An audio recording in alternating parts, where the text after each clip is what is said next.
Hi, good afternoon, everyone. Happy Sunday. My name is Heidi. I am part owner of a business called Aventurine Clairvoyant Intuitive Healers with my business partner, Jane Dowler. And it is almost Halloween, everyone, and we're kind of excited. Jane and I had a really neat idea to give all of you a couple of videos that lead up to Halloween about the history and the mystery of the Ouija board. So sit back and relax, and I'm going to take you 1891 February 10th, and that's when we actually are first introduced to the Ouija board. It is considered a wonderful talking board. It is a board that answers your questions about the past, the present, and the future.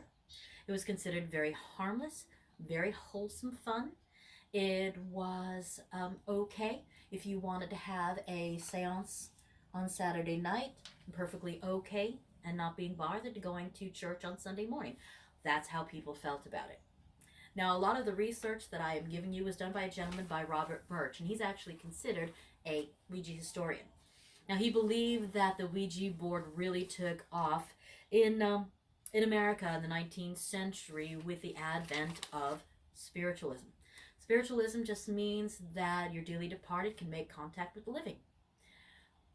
Spiritualism itself was really popular in Europe for several years before it hit America.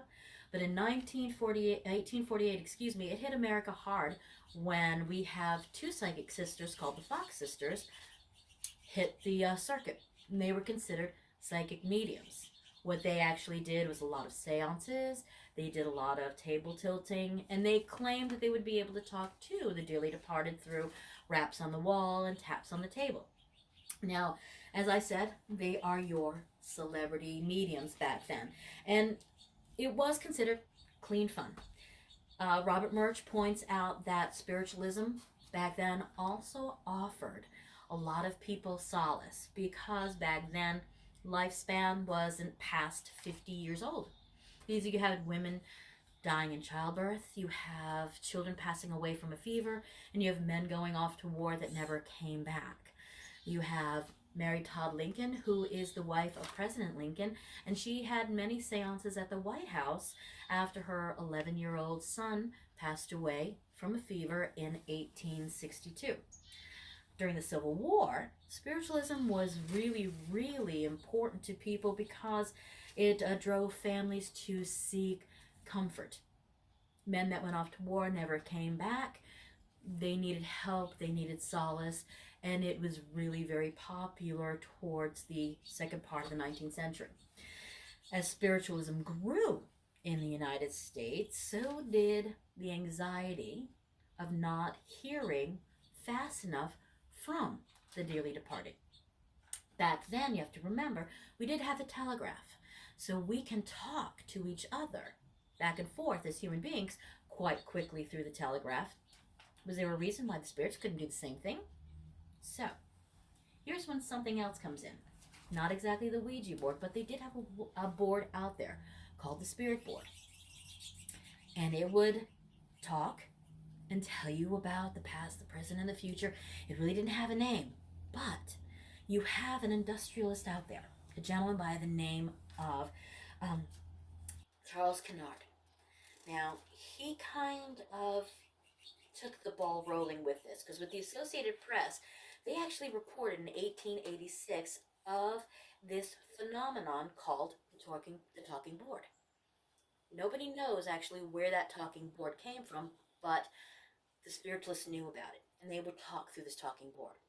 What he did was bring in a whole bunch of his, I should say just four, of his investors. One of those investors, by the way, was the name of Elijah Bond. Mr. Bond had a sister-in-law by the name of Helen Peters. Helen Peters herself is considered a really strong medium. Now, what those investors did was they built a company and found a way to market this board.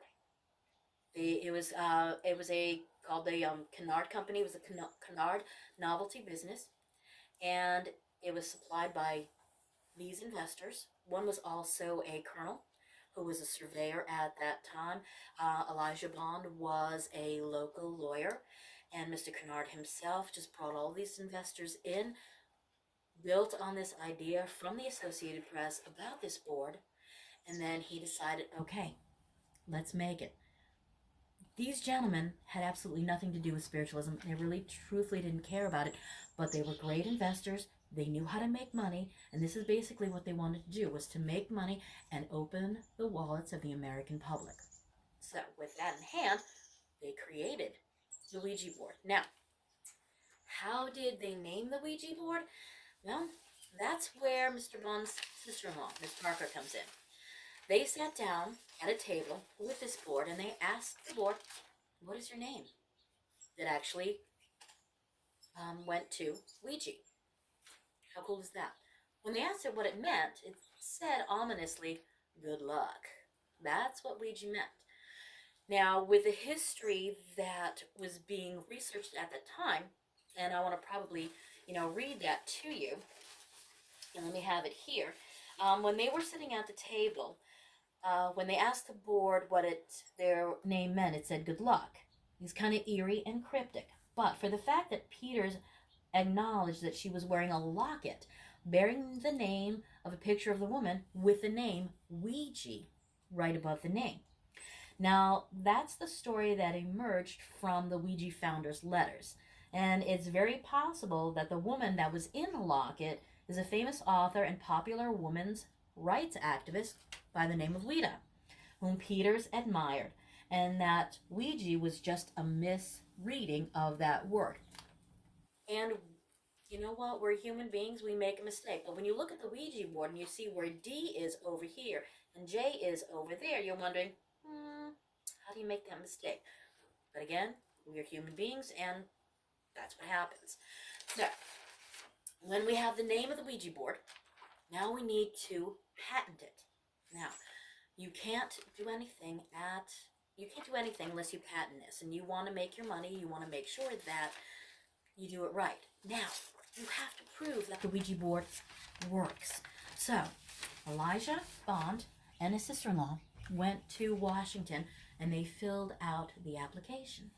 Now, apparently no one knew the name of the patent clerk. So he insisted that if they could successfully spell out his name, they would get the patent. So, the gentleman, Mr. Bond, and his sister-in-law sat down at the table, the question was asked, and it successfully spelled out his name. He was completely ashen-faced, completely in shock, and he said, okay, you got it. Now, whether or not Mr. Bond knew this patent officer's name, because Mr. Bond himself was a patent lawyer, again, this is the history and the mystery. And this is what helped sell the Ouija board. This is what propelled people to buy it, and that's all the company wanted. Didn't matter about anything else. The fact that people were interested in the history, they wanted the answers, it made them feel good. The gentleman that owned the business didn't care. They were selling it. And it changed hands a couple of times before it went, and if I'm not mistaken, ended up at Hasbro. Because Hasbro, I believe, now makes the Ouija board. And it's 2020, everyone, and we have a lot of history and mystery in our own rights with this pandemic that we have that's going on. So people aren't able to connect with it, and they want answers. So again, we've got the history and mystery of the Ouija board, even now in 2020, being very, very powerful and a draw for people to use. Now, again, as I said, it was considered clean fun. It was considered not bizarre, not weird, and we just have to keep in mind that this is all fun. This is all enjoyment. Now, how did we go from a fun and enjoyable, wholesome game, the Ouija board, to, as the human beings that we are, considering that we are opening the portals of hell? Now, that, my friends, is another question for another video that we will be sharing with you next time. So please feel free to drop us a line on our website, on Facebook. And if you have any questions about the Ouija board, if you've had any experiences of your own on the Ouija board, we would absolutely love to hear them. Please don't be shy. Email us at info@aventurineclairvoyantintuitivehealers.com. Again, visit the website. We have information there that we can drop to you. Please don't hesitate. We are open for business, and Jane and I would absolutely love to hear from you. So enjoy the rest of the weekend. We're going to be doing part 2 of this video soon and be putting it out to you. In the meantime, enjoy the rest of your day, and thank you very much for listening. Bye-bye.